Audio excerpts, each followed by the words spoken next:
y voy a darle ya las palabras a Virginia Queijo y, le cuento rápidamente. Virginia es economista líder del Departamento del Cono Sur, y Verónica Brisancho, que es economista líder del Departamento de Investigación del BID, ambas para la presentación de este informe. Virginia, Verónica, ya estamos con ustedes.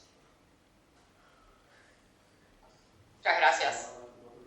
Bueno, y antes de empezar directamente al informe, voy a compartir pantalla mientras.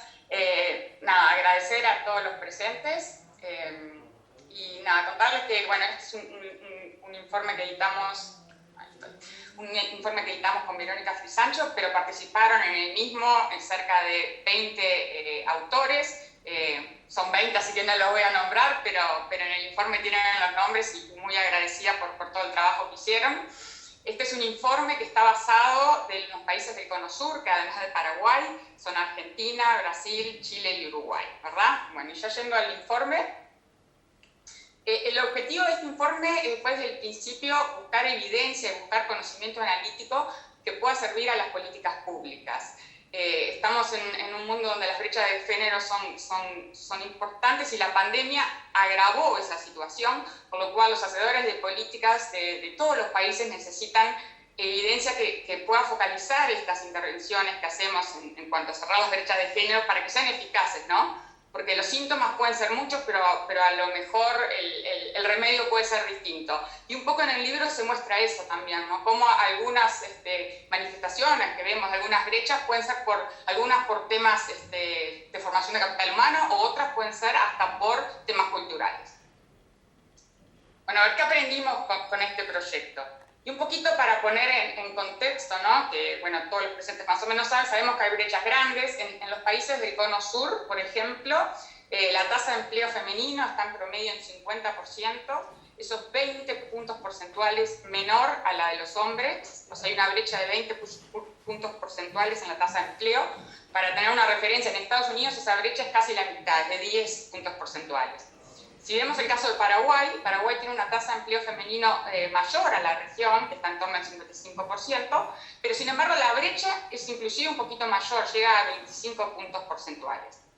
También sabemos que la brecha educacional de las mujeres se ha cerrado, las mujeres no están tanto en desventaja en cuanto a los años de educación, pero sí están en empleos que son de menor productividad, de menor salario, están sobre representadas en el sector informal también, entonces hay un montón de desventajas desde ese punto. Uno de los primeros capítulos del libro muestra un poco qué pasa si eliminamos alguna de esas barreras ocupacionales que enfrentan las mujeres, ¿verdad? Y acá, como barreras ocupacionales, estamos pensando en temas de discriminación de salario, pero también temas de sesgos culturales o barreras a la formación de capital humano. En el libro se estima que en los últimos 30 años, en Brasil, Paraguay, Chile y Uruguay, el cierre de esas barreras ha tenido una ganancia para todos estos países de en torno al 10% del PIB, o sea, se ganaron 10 puntos del PIB en cerrar estas brechas. Y si seguimos cerrándolas, las ganancias podrían ir deteniendo el país entre el 4 al 15%. En el caso de Brasil, además, si se cerraran las brechas que enfrentan distintos grupos étnicos, en el mejor escenario realmente que se cierren todas las brechas en el mercado laboral, las ganancias podrían alcanzar hasta el 30% del PIB. Esto muestra obviamente la importancia de seguir avanzando en políticas públicas que traten de cerrar estas brechas, que apoyen a las mujeres a llegar al mercado laboral. Entonces, en el resto del libro y en el resto de la presentación vamos a hablar de algunas de las barreras justamente que enfrentan las mujeres del Cono Sur en cuanto a llegar al mercado de trabajo. Esto no es un estudio exhaustivo, no se estudian todas las barreras, pero sí se trató de dar datos nuevos o interpretaciones nuevas a temas que son importantes, que son multidisciplinarios. También, aclaro, no se tocan algunos temas súper importantes desde este punto de vista, lo que tiene que ver, no hay nada en el libro en cuanto a violencia basada en género, que sabemos que tienen costos importantísimos para la sociedad, no solo sociales, sino económicos. Y tampoco tratamos en el libro el tema de los cuidados, que también sabemos y hay evidencia robusta en cuanto a cómo eso limita el empoderamiento económico de las mujeres. temas que surgen en el libro tiene que ver con el efecto multiplicador que tiene invertir en las mujeres, ¿no? Y acá tenemos un estudio de Chile, por ejemplo, que muestra que para los compañeros, estando en una clase, si uno tiene compañeros del mismo sexo de mejor desempeño, eso tiene un impacto positivo en el resto, ¿no? Pero este impacto positivo se ve para el mismo sexo. O sea, si en una clase hay mujeres con mayor desempeño, eso va a tener un impacto positivo en el desempeño de las mujeres. Y lo mismo con los hombres. Si bien esto pasa para los mismos sexos, nos muestra claramente que hay una oportunidad ahí para invertir en la formación de las mujeres, ¿verdad? Porque invertir en las mujeres, en las niñas de hoy, no solo es invertir en ellas mismas, sino en sus compañeras futuras. Y también muestra un poco que también sabemos la importancia de tener referentes mujeres y mentoras mujeres que lleven a que otras mujeres tengan un mayor desempeño. Bien.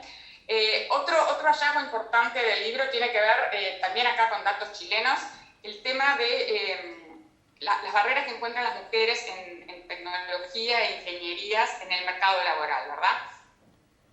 Y acá un poco lo que muestra en el libro, lo que mostramos es que ingresar a carreras tecnológicas e ingenierías tiene un retorno positivo en cuanto a empleo y salarios para los hombres, pero no para las mujeres. Entonces, un poco en el libro se analiza el porqué y se muestra que no tiene que ver tanto a veces con cualidades de los trabajos o con preferencias de las mujeres, que mujeres prefieren trabajos más flexibles o trabajar menos horas, sino que simplemente las mujeres parecieran estar más discriminadas en estos campos. Habría como, inclusive en Chile, que es un país de ingreso alto, habría como una discriminación, un club de Toby, llaman los autores de este capítulo. Otro punto que se ve en el libro tiene que ver el impacto de la inversión extranjera directa y en particular si hay un derrame en buenas prácticas de géneros de las multinacionales a las empresas locales. Esto es porque sí hay evidencia, por ejemplo, en otras áreas de que empleados que trabajan en multinacionales, cuando pasan a empresas locales, por ejemplo, adquirieron comportamientos o conocimientos en cuanto a la cadena productiva o a los temas comerciales, que luego llevan a esas empresas locales, aumentando la productividad de esas empresas. Y uno a priori podría decir, bueno, pasa lo mismo con el tema de género, hay distintas prácticas en cuanto a los temas de género entre las multinacionales que pueden derramarse en las empresas locales. Y acá lo que el libro muestra es, sí pareciera haber un impacto, pero este impacto es muy pequeño y no es realmente muy significativo, entonces hay que ser cuidadoso cuando se llama a promover el tema de más inversión directa como para cerrar brechas de género, ¿verdad?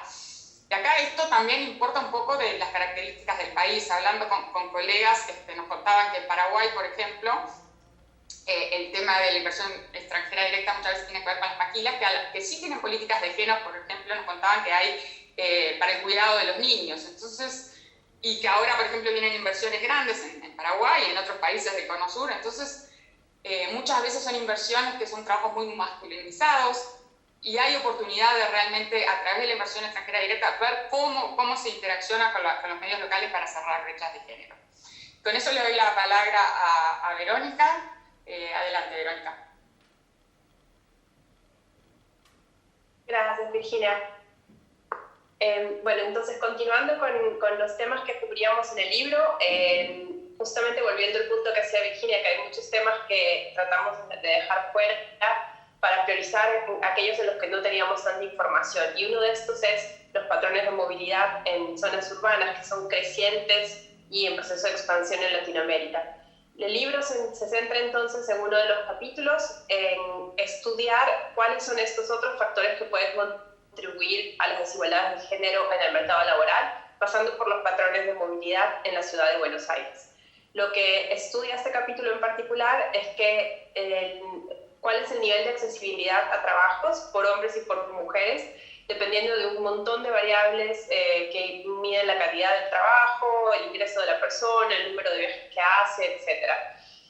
Lo que encontramos entonces es que las mujeres tienen una menor accesibilidad a los trabajos. En promedio, la brecha no es tan amplia, pero cuando entramos a mirar esta desigualdad por nivel de ingresos, encontramos que mientras en el quintil de ingresos más altos casi que no hay brecha entre hombres y mujeres en términos de su accesibilidad a los trabajos, en el quintil más pobre existe una brecha de 20 puntos porcentuales en favor de los hombres. Esto quiere decir que las mujeres más pobres son aquellas que se ven más perjudicadas por el transporte urbano disponible, y los datos nos indican en efecto que las mujeres son las que realizan más viajes diarios, viajan más fuera de las horas pico, caminan en mayor medida y utilizan más el transporte público, y a la vez están ocupando muchas de estas horas en transporte en sus responsabilidades de cuidado en paralelo.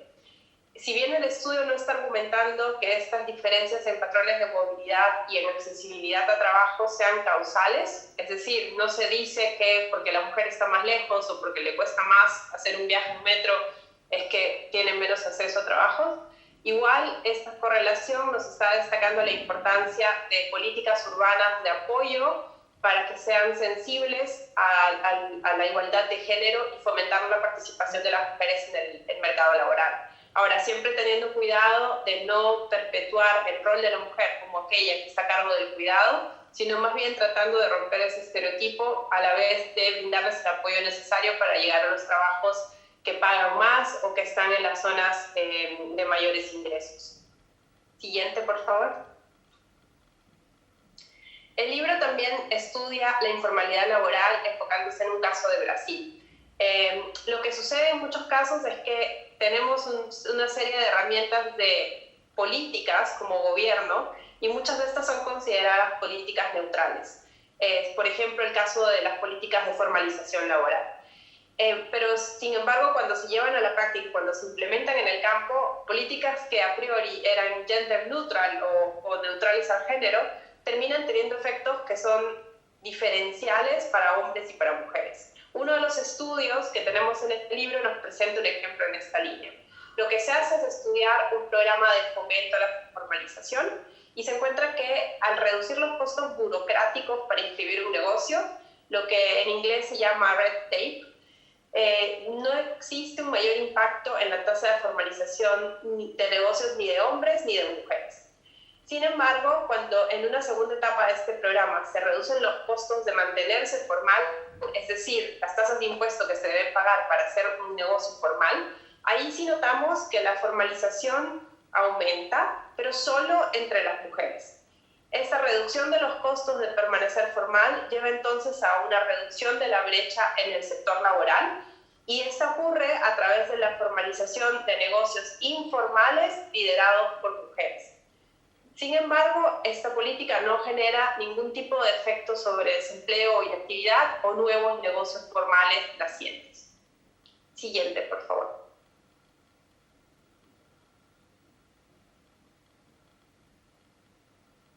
Siguiente. Gracias. Un último tema que se estudia en el libro y que está más o menos en boca de todos desde comienzos de la crisis económica motivada por la pandemia es el tema de la inclusión financiera. Y otro tema muy de cerca vinculado a la inclusión financiera es el de la alfabetización financiera. Muchos de los países del Cono Sur están llevando distintos programas en las escuelas, a través de universidades, AFPs, para promover programas de educación financiera que traten de reducir los niveles de desconocimiento de los consumidores. En el estudio que se hizo se incluyeron datos para Argentina, para Chile y Paraguay, y se comprobó que existe una pequeña brecha en desfavor de las mujeres en términos de sus conocimientos financieros, pero esta brecha es pequeña, más o menos en promedio el 10%. Sin embargo, lo que sí resalta es que los determinantes de los niveles de alfabetización financiera entre hombres y mujeres son diversos de un país a otro. Por ejemplo, en Chile encontramos que las 2/3 partes de la diferencia entre hombres y mujeres se explica por factores que son observables, sea el nivel educativo, sea el nivel de ingresos, etc. Sin embargo, para el caso de Argentina, la gran mayoría de la brecha de género, cerca del 85% en alfabetización financiera, se explica con otros factores que no vemos, que están más o menos representados por normas sociales, factores socioculturales que no tienen que ver con las características sociodemográficas de las personas propiamente, sino más bien con estereotipos de género. Este resultado tiene implicancias importantes para las políticas públicas en el sentido de que no en todos los países la misma receta va a funcionar. En Chile, por ejemplo, podría ser que incrementando el nivel educativo o los conocimientos de matemática de las personas se logre avanzar en términos de educación financiera y alfabetización financiera, pero en Argentina ese no parece ser el problema, sino más bien otros estereotipos que están limitando que la mujer, por ejemplo, conozca más sobre el teje y maneje de los recursos financieros del hogar o las inversiones que se puedan hacer más a largo plazo para ahorrar. En el caso de Paraguay, los resultados no son del todo robustos. En este estudio no se logra identificar cuáles son los factores que están empujando las diferencias de género, lo cual nuevamente incide en la importancia de contar con datos desagregados para poder llegar al fondo de las diferencias y generar políticas públicas mucho más efectivas. Resumiendo, y aquí pasamos a la siguiente slide. ¿Qué podemos hacer en nuestras intervenciones para cerrar las brechas de género en la región? El libro nos muestra evidencia bastante robusta de varios ingredientes que deberían tener las intervenciones que planeamos desde el Grupo BID en los países de la región. En primer lugar, necesitamos potenciar el desarrollo de mujeres referentes, mujeres exitosas que sean inspiración a nivel educativo y a nivel profesional para sus pares en distintos momentos del ciclo de vida.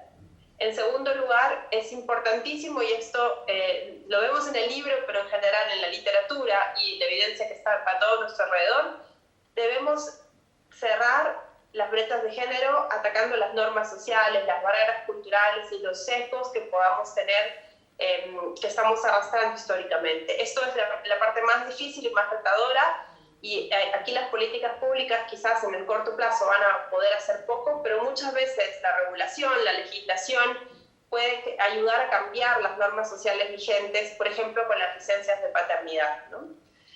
En tercer lugar, se necesitan políticas públicas que sean sensibles al género, que tomen en cuenta no solamente que hombres y mujeres van a tener distintos niveles educativos, distintas características, sino que también van a tener distintas perspectivas, aspiraciones y problemáticas. Y esto es importante por lo que les comentábamos antes, que hay políticas que se consideran que son neutras sobre la brecha de género y que terminan teniendo efectos diferenciales justamente porque hombres y mujeres son diferentes en cuanto a sus creencias, aspiraciones, etc. Finalmente, volviendo a este último punto, tenemos que tener en cuenta el potencial efecto de las políticas neutrales, porque muchas veces este efecto puede ser positivo, como en el caso de Brasil que les comentábamos, pero otras veces puede haber efectos perversos que cuando no se toman en cuenta pueden terminar haciendo más daño que bien. En el departamento de Cono Sur ya existen programas trabajando en estas direcciones, pero la idea del libro era estudiar algunas de estas cosas en más detalle para seguir motivando las operaciones que se están construyendo hoy.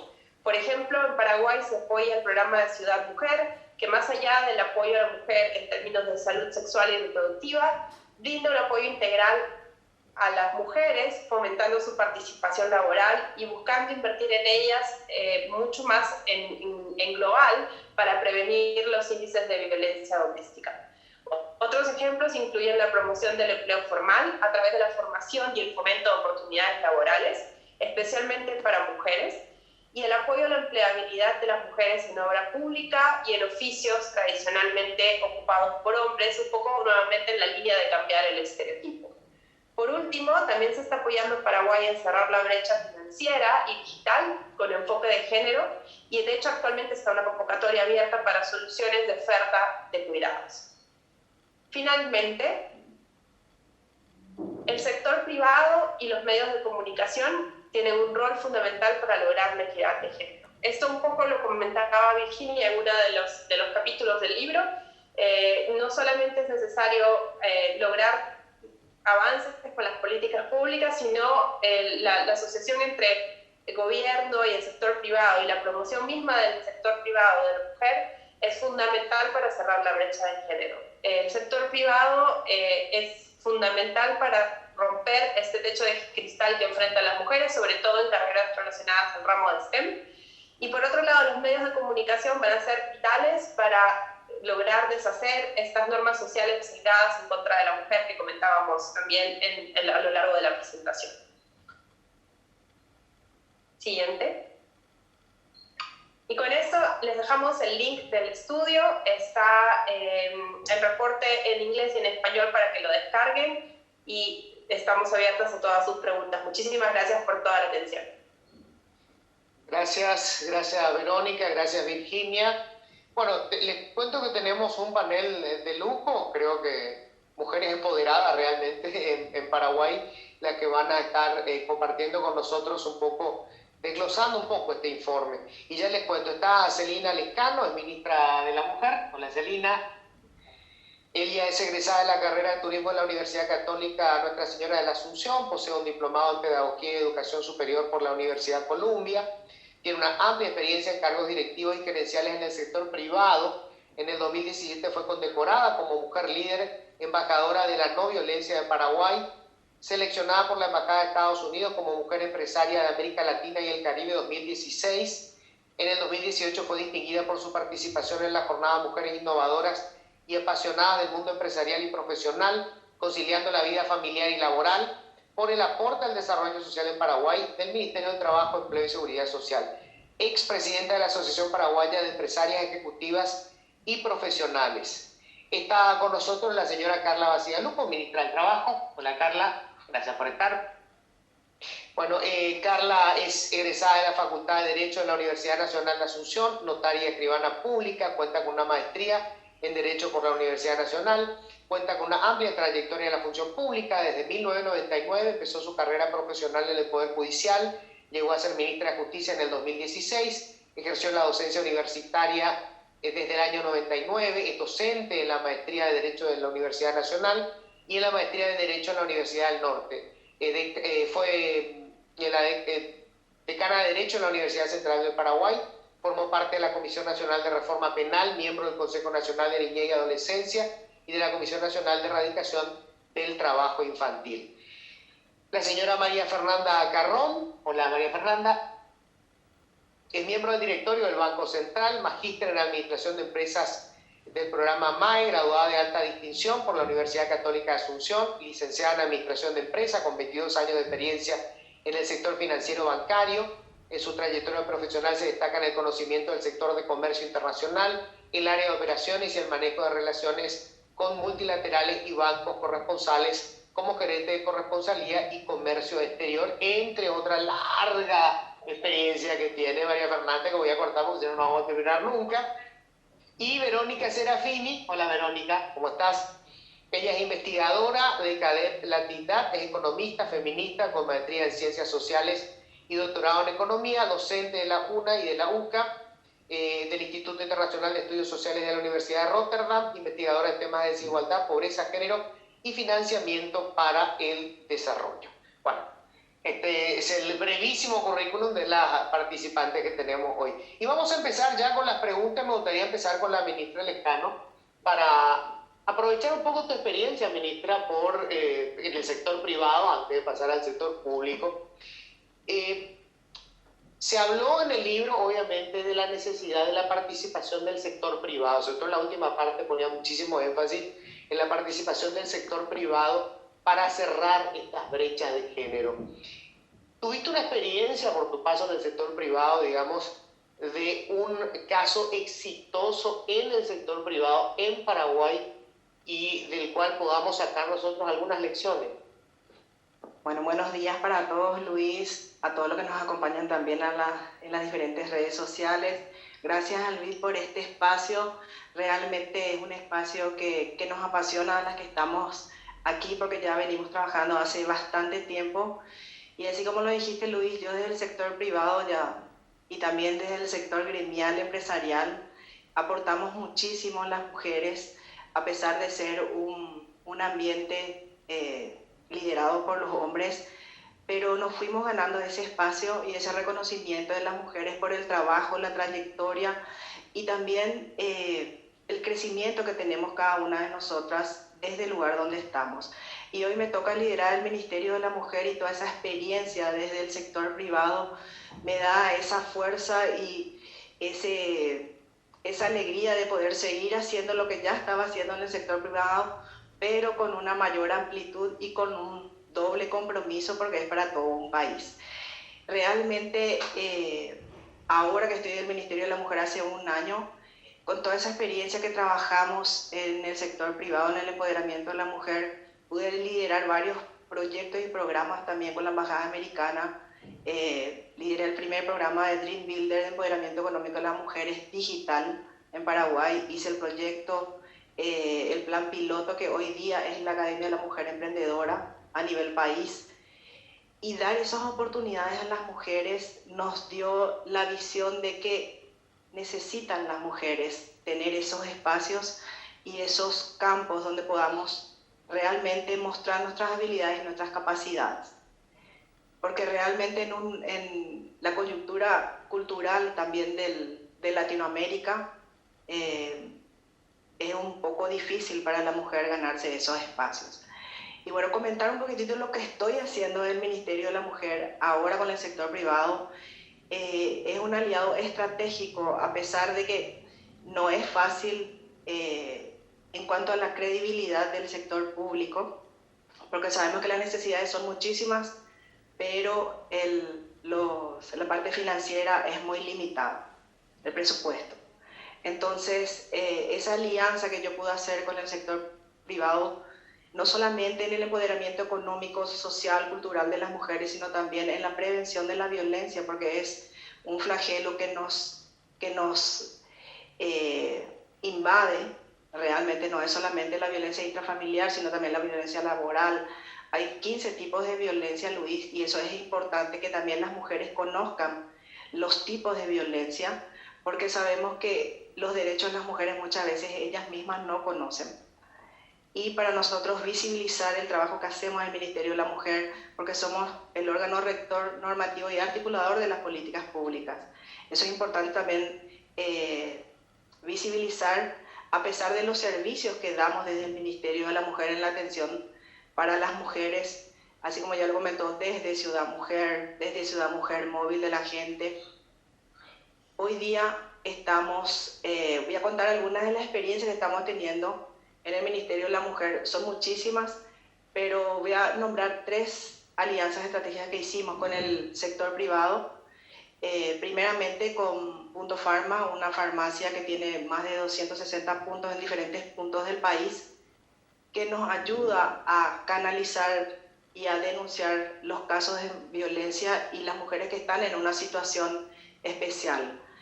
Como ya lo dije, el efecto que tiene esa campaña para nosotros es fundamental, porque llegamos a más mujeres de todo el país. Y eso es el compromiso también del sector privado como responsabilidad social empresarial, de contribuir al desarrollo de las mujeres, ayudándoles a la prevención de la violencia y que no lleguemos a casos extremos de feminicidios. Esa es una campaña que lo venimos haciendo desde el año pasado.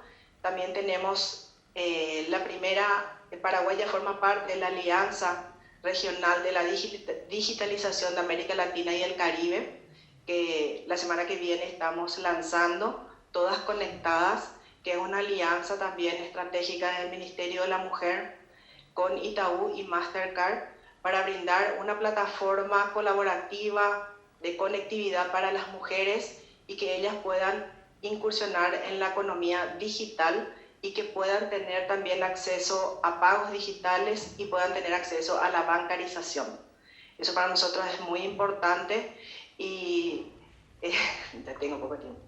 También tenemos el sello de empresa segura, que para nosotros también esa visibilidad del trabajo que venimos haciendo para el sector empresarial. En cuanto, digamos, al mercado laboral, la informalidad, ¿qué resultado? ¿Hay alguna política pública que haya tenido resultados concretos para reducir estas brechas, para que mujeres puedan tener mejor capacitación, mejores oportunidades laborales y mejores ingresos? Sí, muchas gracias nuevamente por la invitación, Alvid. Muchas gracias, Luis, y a todas las panelistas que me acompañan. Bueno, realmente es una cuestión muy profunda analizar y sí, tenemos políticas públicas impulsadas desde el Ministerio del Trabajo. Hemos desde el inicio detectado los principales problemas del empleo y empoderamiento económico de la mujer, si me permiten mencionar. En primer lugar, la baja productividad, es decir, mujeres, digamos, capacitadas en oficios tradicionales de muy bajos ingresos, y mujeres egresadas del bachillerato sin las competencias básicas absolutamente requeridas por el mercado de trabajo y con las graves deficiencias de un sistema educativo que arrastramos, como la falta de conocimientos plenos en matemática, en castellano, la oratoria y también, obviamente, las habilidades digitales absolutamente necesarias. En segundo lugar, todo lo que hace a las medidas proteccionistas del trabajo de mujeres que constituyen en la práctica, y ahí sí nos faltan datos estadísticos, un freno al empleo por parte del sector privado. En tercer lugar, la alta informalidad de mujeres y ya en cuarto lugar y quinto, digamos, serían los temas de cuidado y de violencia intrafamiliar. Yo quiero referirme a los tres porque los tres primeros sí están en el ámbito del Ministerio del Trabajo. Nosotros impulsamos una estrategia denominada Emplea Igualdad que aborda las tres problemáticas. Esta estrategia Emplea Igualdad luego fue ya absorbida por el Plan Nacional de Empleo, hace un mes nada más lanzado con la Organización Internacional del Trabajo, de tal manera que Emplea Igualdad sea una política pública de Estado y ya no solamente de gobierno. En primer lugar, aborda el problema de la baja productividad. Lo que hicimos desde el Ministerio del Trabajo es lanzar Emplea Igualdad, lanzando cursos al mercado como oferta formativa para que mujeres incursionen en oficios no tradicionales. Cuando nosotros asumimos el ministerio, había como un casi encasillamiento de las mujeres solamente en las áreas de gastronomía, textil y belleza y estética. Y lo que empezamos a hacer es animar, inspirar y sacar ofertas formativas mucho más cercanas a las mujeres en las áreas técnicas, altamente requeridas por el mercado de trabajo. Hablamos de las áreas de electrónica, mecatrónica, automatización, todo lo que hace a la informática. Un bajísimo nivel de mujeres en habilidades digitales. Históricamente en Paraguay sacamos el plan Generación Digital y hace pocos días teníamos un ejemplo de una mujer, Luis, que nos decía, bueno, yo a mis 60 años aprendí por primera vez informática, le estoy ayudando a mi hija que está emprendiendo, yo le hago las planillas electrónicas, realmente con ejemplos de muchísimo éxito y sin barreras para aprender. Pero en este punto para mí es importante mencionar que Emplea Igualdad, si bien está llegando a muchísimas mujeres, gracias a Dios, a más de 10.000 mujeres ya, y tenemos, por ejemplo, la primera mujer en electrónica, que es la jefa de la planta, la primera mujer jefa de planta de embotellamiento de pool, por ejemplo, gracias a una tecnicatura en electrónica que ha terminado con nosotros. Queremos también manifestar el gran desafío que tenemos en este ítem. Nosotros no vamos a mejorar la empleabilidad de las mujeres ni la productividad si no hacemos un cambio de matriz educativa. Por sí solo, el Ministerio del Trabajo con sus órganos SNPP y SINAFOCAL no van a poder cambiar la realidad de todas las mujeres paraguayas. Acá hay que hacer un cambio profundo en el colegio, en la educación escolar básica y media, introduciendo las verdaderas herramientas del mercado laboral actual. Vuelvo a decir, recalco, matemática, castellano, habilidades digitales como mínimo. Y en segundo lugar, en la educación superior. Ya las universidades, Luis, no pueden seguir sacando solamente carreras universitarias que hoy en Paraguay no tienen salida laboral. Tenemos que cambiar esa matriz educativa y las universidades presentes en los diferentes puntos del país también tienen que sacar tecnicatura, porque eso es lo que se requiere en el mercado de trabajo y muchas veces es mucho más accesible para una mujer hacer una tecnicatura de 1 o 2 años que embarcarse en una carrera universitaria de alto costo que encima no tiene salida al mercado de trabajo actual. Entonces, el cambio de matriz educativa es lo que estamos impulsando también. En segundo lugar, muy importante, es lo que hace a la empleabilidad real, es decir, a que una mujer hoy pueda ingresar al mercado de trabajo, aún suponiendo que tiene habilidades, digamos, de alta productividad. Tenemos que hacer un profundo análisis, no solamente en Paraguay. Yo quiero invitarle al DIP que hagamos un estudio profundo de si las medidas proteccionistas que han sido dictadas con el mejor de los objetivos han impactado o no, o han sido un desincentivo para las empresas al momento de contratar a una mujer. ¿Por qué? Porque hay que considerar que en Paraguay la mayor concentración del empleo no está en las empresas grandes, ojo, está en las MIPYMES. Nosotros queremos saber si se auscultó la capacidad de una MIPYME de dar todas las medidas de protección a las mujeres y causando esto un desincentivo. En primer lugar, yo quiero mencionar que las mujeres al ser contratadas, obviamente tienen que pasar por los periodos de prueba normales del Código Laboral, pero si una mujer se embaraza, todos esos periodos decaen y el embarazo, tanto como la lactancia, es protegido a nivel constitucional.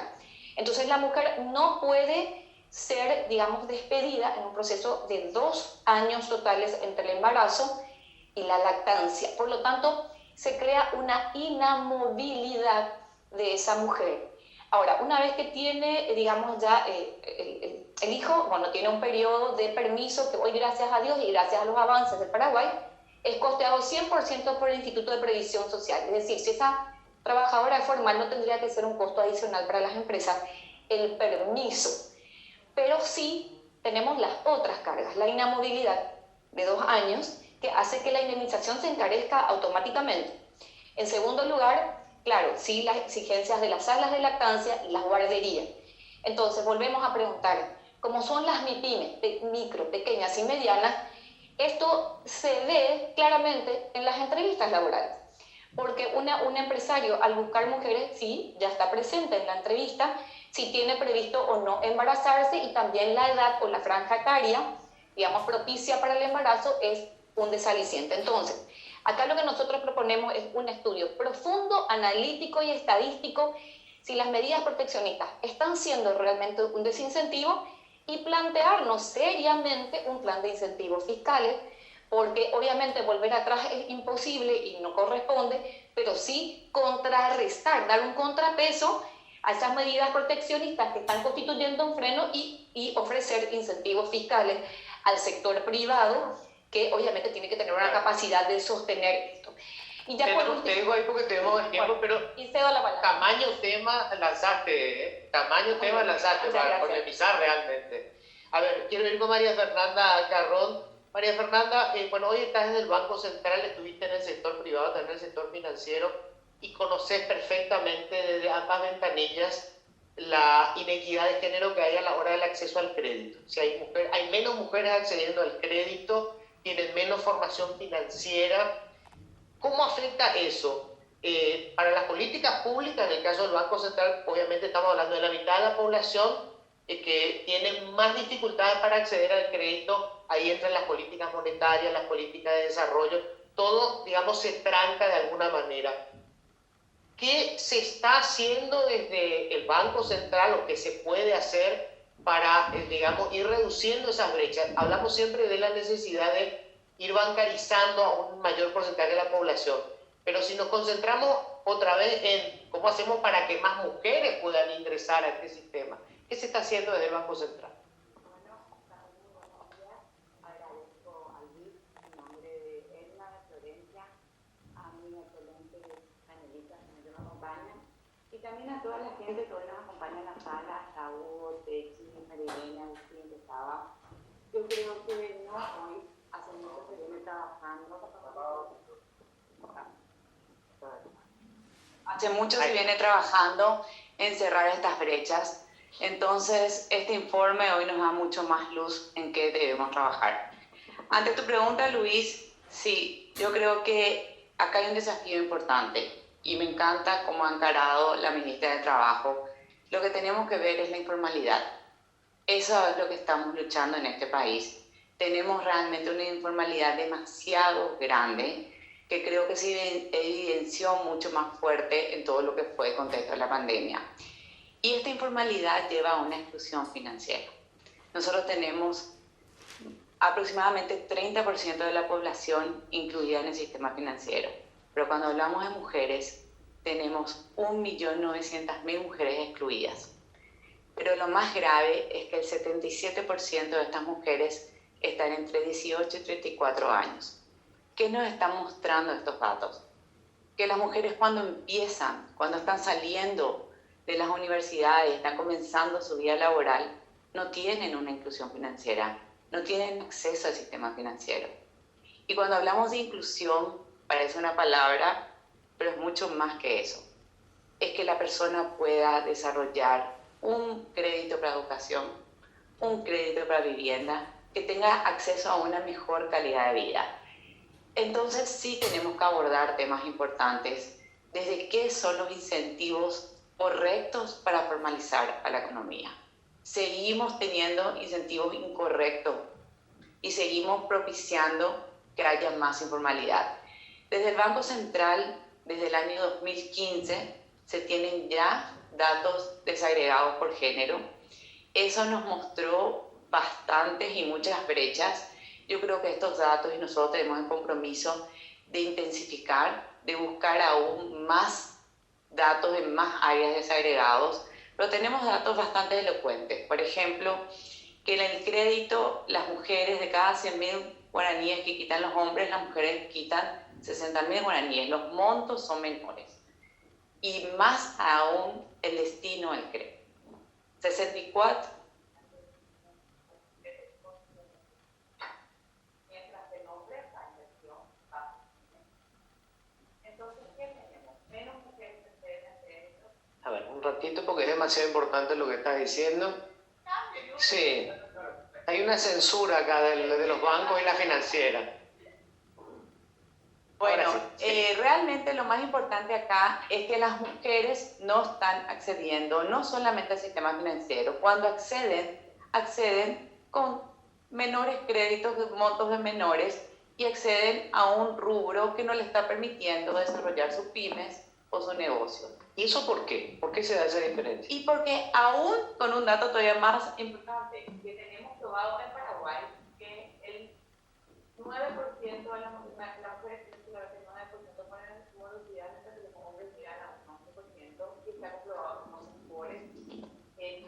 realmente que ahorran más y cumplen mejor con su obligación financiera. ¿Qué pasa? Hay barreras. Primero, la laboral. Cuando vos no tenés ingresos, finalmente no accedes al sistema financiero. Segundo, la garantía. Muchas veces la propiedad, la casa, no está a nombre de la mujer. Entonces, todas las medidas que propicien el tener mayor garantía para las mujeres van a ir cerrando esas brechas. Nosotros hemos organizado ya 2 foros, este año fue el segundo foro que organizó el Banco Central, y celebro que muchas entidades están quitando programas y productos enfocados a mujeres. No solamente estamos hablando, hoy celebramos que estamos hablando, pero tenemos que celebrar también que están habiendo iniciativas importantes, y sobre todo iniciativas que den garantía a esas pymes y una preferencia de tasa para incentivar que ellas puedan acceder al crédito. Se me acabó el tiempo, pero interesantísimo. 2 casos así que surgieron que me parece el tema de si podemos por el lado fiscal, con incentivos fiscales, equilibrar, digamos, la cobertura de derechos que tiene la mujer, un tema caramba caliente, y este tema del crédito, ¿verdad? Y esa incoherencia que por un lado son las que tienen menos crédito, pero las que tienen menos morosidad.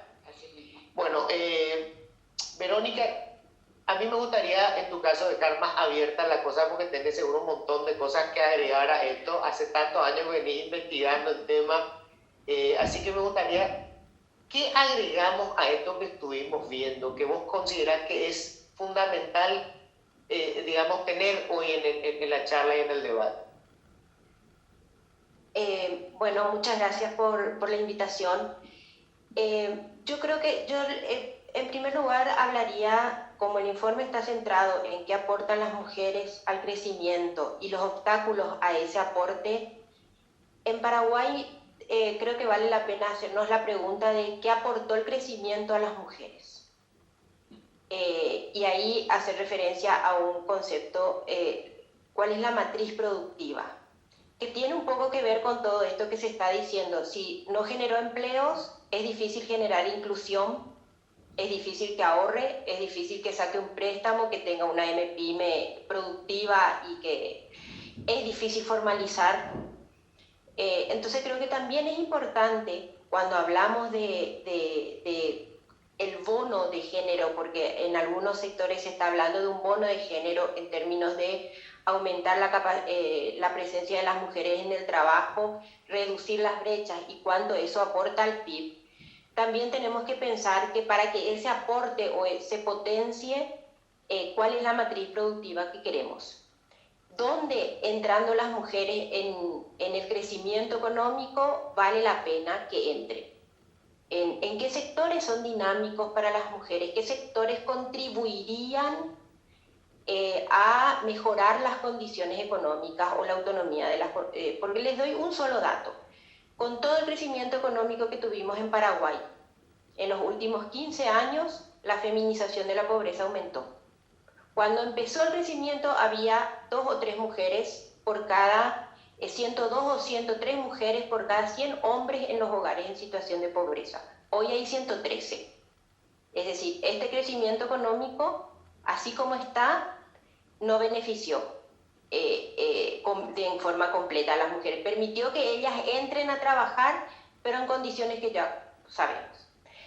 Y ahí vamos a otro tema. ¿Cómo hacemos para que las mujeres aporten más al crecimiento económico si de hecho ya están trabajando más que los hombres en cantidad de horas semanales? Las mujeres trabajan 64 horas semanales, los hombres 58. Y ahí entran las medidas de protección y de reproducción social y de cuidado. ¿Cómo hacemos para descargar esa cantidad de horas y que las mujeres puedan entrar en mejores condiciones? Porque esa es parte de la gran brecha. Y ahí, ¿cómo hacemos en un país en el que si uno calcula cuánto le dedica a políticas de igualdad de género, le dedica el 2% del presupuesto? Es decir, la equidad de género o la igualdad de género está ausente en las políticas y eso se ve en el instrumento más importante de política pública, que es la política fiscal. Necesitamos, cuando queremos hablar de todo esto, de inclusión, de cómo generamos mayor productividad, de cómo formamos a las mujeres, de cómo generamos programas, de cómo incentivamos al sector privado a cumplir con las normas. No sé cuántos fiscalizadores tiene hoy el ministerio. 22 para no sé cuántas empresas, que el cumplimiento de la norma sabemos que no depende del tamaño, ni de la formalidad informal, porque sabemos que el incumplimiento es también de las empresas formales. Entonces hay que crear el entorno adecuado de todo esto que estamos discutiendo. Y ese entorno adecuado tiene que ver con el cumplimiento de la norma del sector privado, pero también de políticas públicas que hoy sabemos que, incluyendo las productivas.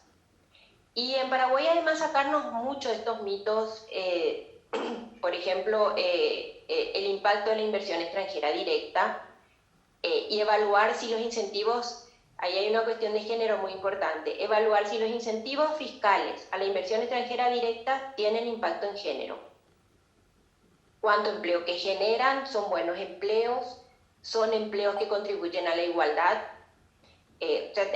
En Paraguay tenemos para cumplir con todos estos objetivos y garantizar que las mujeres contribuyan al crecimiento económico y que ese crecimiento económico revierta en mejores condiciones para las mujeres, necesitamos una muy importante discusión de todo lo que se planteó aquí. Porque las cifras nos están dando, las cifras y las estadísticas en Paraguay nos muestran cuestiones muy contradictorias con respecto al vínculo entre participación de las mujeres y crecimiento económico.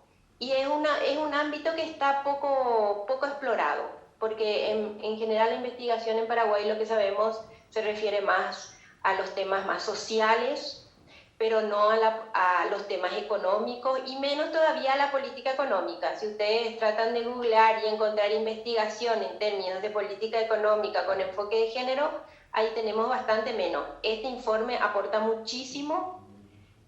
Lastimosamente Paraguay no tenía tantos insumos como otros países para verlo más representado en el documento, y eso es claro en términos de estas investigaciones que necesitamos profundizar para poder proyectar nuestro marco de desarrollo a los próximos, por lo menos 20 años. Cuando hablamos de crecimiento, hablamos de 10 o 20 años en adelante, no hablamos del año siguiente. Cuando queremos hablar del año siguiente, hablamos de PIB, que es es apenas un indicador. Bueno, me dicen acá que se nos acabó el tiempo, tenemos la pregunta de la gente, bueno, muchos temas me parece que inclusive que suman al aporte de lo que contiene el libro, temas para el debate como lo que presentó la ministra Bacigalupo. Una sola cosita, quisiera contribuir a lo que dijeron las compañeras, que las mujeres reinvierten el 90% de sus ingresos ante los hombres, que es solamente el 66%. Reinvertimos en nuestros hijos, en la educación, en la salud, y eso implica un efecto multiplicador del trabajo de la mujer, no solamente en la economía, sino también en el desarrollo del país, y realmente que criar hijos sanos, saludables y buenos ciudadanos. Yo quiero, dar las preguntas que envió la gente, seleccionamos una. La pregunta es, ¿cómo se puede facilitar que mujeres exitosas se conviertan en referentes de otras si aún existen muchos sesgos culturales y estructurales? Hay una cuestión acá muy importante, ¿verdad? Porque se hablaba de promocionar a las mujeres exitosas, y les cuento, antes de empezar esto teníamos una charla informal y contaban que inclusive en política las mujeres exitosas no necesariamente son bien recibidas. O sea, hay cuestiones contraculturales que impiden que las que tengan éxito puedan ser exhibidas como un modelo a seguir, ¿no? Pero me gustaría escuchar, empezando contigo, ministra, cómo se hace esto, ¿verdad? O sea, más allá de las cuestiones económicas, estas brechas tienen mucho que ver con una cuestión cultural. Hay que romper muchos paradigmas culturales. Desde la educación, es lo que yo pienso, desde la educación, desde la formación de nuestras niñas, nuestros jóvenes, y que realmente desde el vamos podamos empoderar, porque normalmente las madres somos las mentoras de nuestros niños y niñas, y tenemos que brindar esa oportunidad. Y si bien somos un ejemplo, porque a lo mejor tuvimos la oportunidad de poder capacitarnos, de poder salir al extranjero, de poder formarnos, y realmente, como estábamos hablando con las compañeras, el núcleo familiar tiene mucho que ver en la formación de una mujer líder. Aparte del carácter o de las metas u objetivos que nos pongamos nosotras como mujeres. Pero tenemos que trabajar en conjunto, y estando en el Ministerio de la Mujer, y lo puedo ver ya también en el sector empresarial, gremial, que tenemos que brindar esas oportunidades y que tenemos que trabajar todos juntos, no por nuestro lado, cada uno por su lado. Hay que articular desde las instituciones del Estado, desde los 3 poderes del Estado, ¿verdad? Para brindar realmente las políticas públicas que puedan dar las respuestas a los ciudadanos y ciudadanas del Paraguay. Y en el sector privado es lo mismo. El sector empresarial también tiene que brindar las oportunidades para el empleo a las mujeres, y que realmente puedan demostrar su capacidad de gestión y de liderazgo. Perfecto. Ministra. Por la pregunta, yo creo que más que mostrar o hacer una mentoría de mujeres altamente exitosas en cargos de poder, nosotros vamos mucho también por mostrar casos de éxito de mujeres empoderadas en oficios no tradicionales, y estamos teniendo mucho éxito. Quiero contarle una experiencia. No teníamos mujeres contratistas de obras en Paraguay, ninguna. Ustedes preguntan a las empresas, grandes empresas de construcción, y no le van a decir jamás que contratan a mujeres contratistas. Pero desde que nosotros empezamos una estrategia que se llama Mujeres Paraguayas Construyen País, empezamos a enseñar albañilería, fontanería, maestro de obras con trayectos formativos que son a partir de 4 meses, llegando incluso a 6, es decir, oficios de alta calificación. Hoy empezamos a tener las primeras mujeres contratistas, es decir, mujeres que en el área de construcción se vuelven líderes.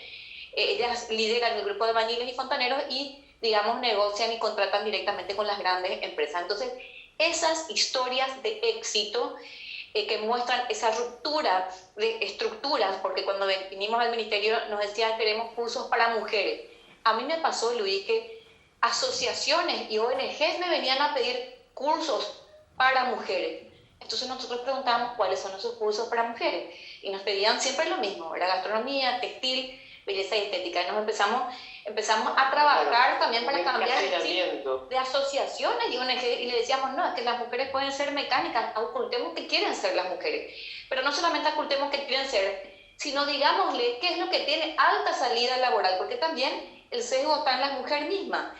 Entonces, para mí, lo mejor que podamos hacer también es, además de mostrar grandes mujeres mentoras y de alto éxito, es mostrar a la mujer de carne y hueso que ha logrado romper ese paradigma y que está generando ingresos dignos con oficios altamente calificados y no tradicionales.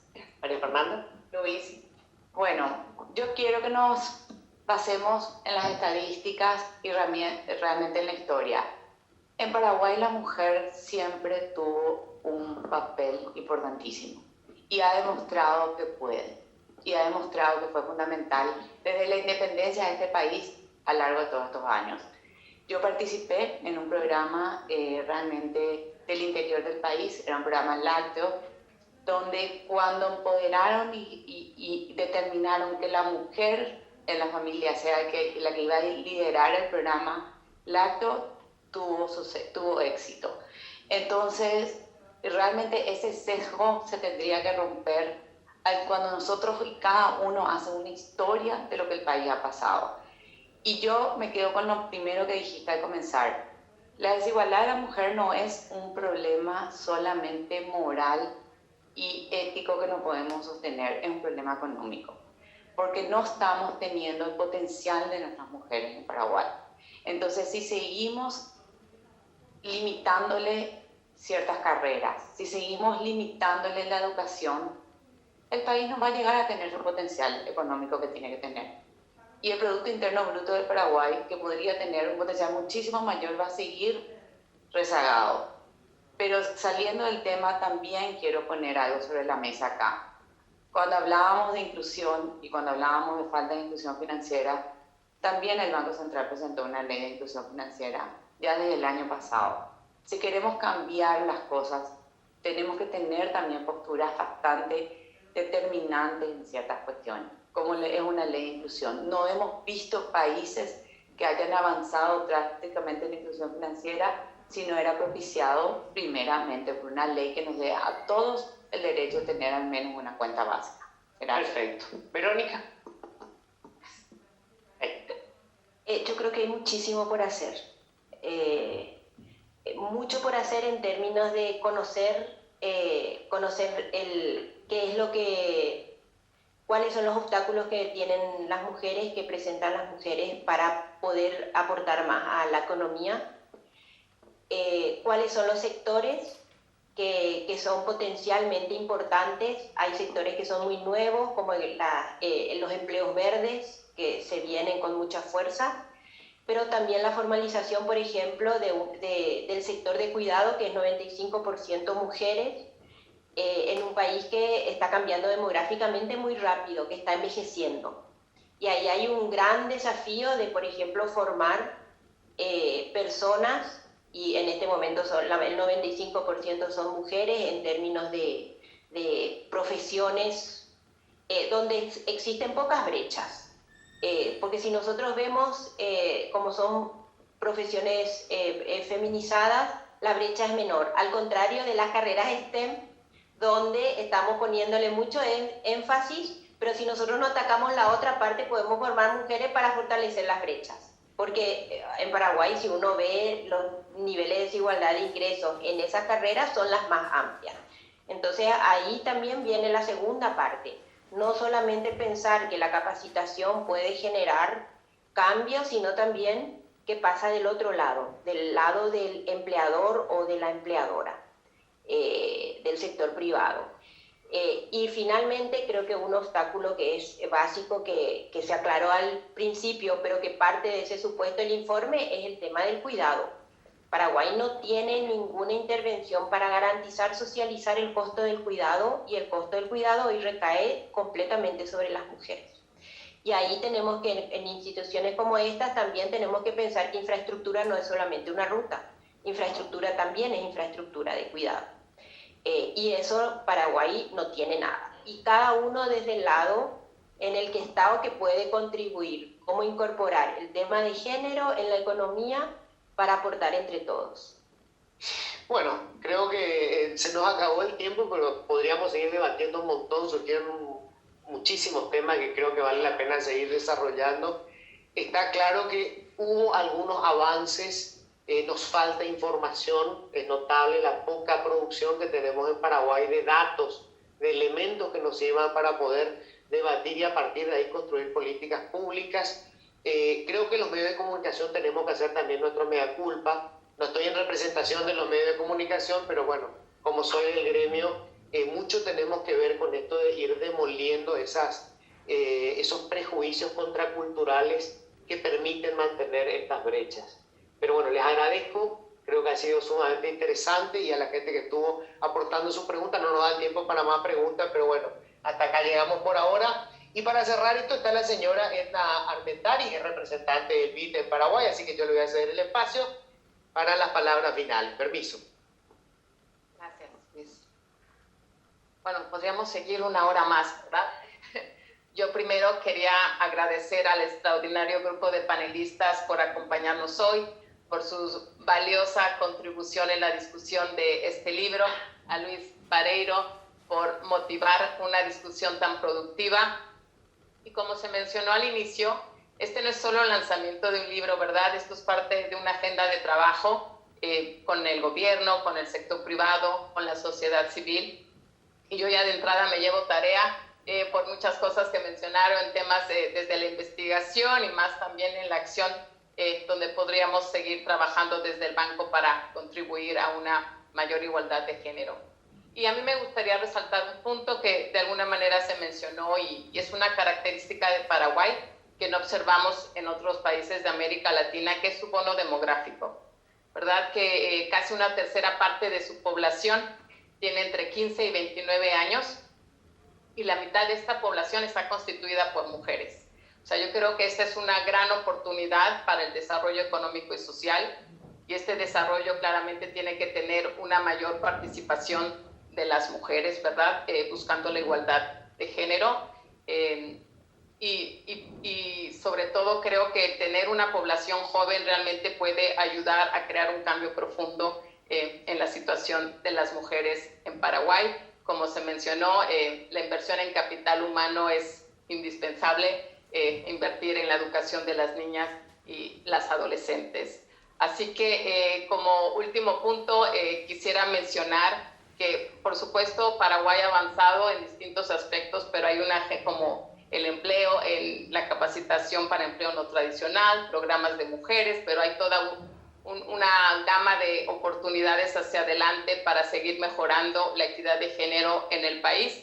Y termino mencionando justamente lo que dijiste, Luis, hay que seguir trabajando y fortaleciendo la generación y acceso a datos e información que nos permita diseñar mejores políticas de género y también poder evaluar sus resultados. Así que, bueno, yo una vez más les agradezco, invito a todos a seguir trabajando juntos para mejorar la igualdad de género en Paraguay. Muchas gracias.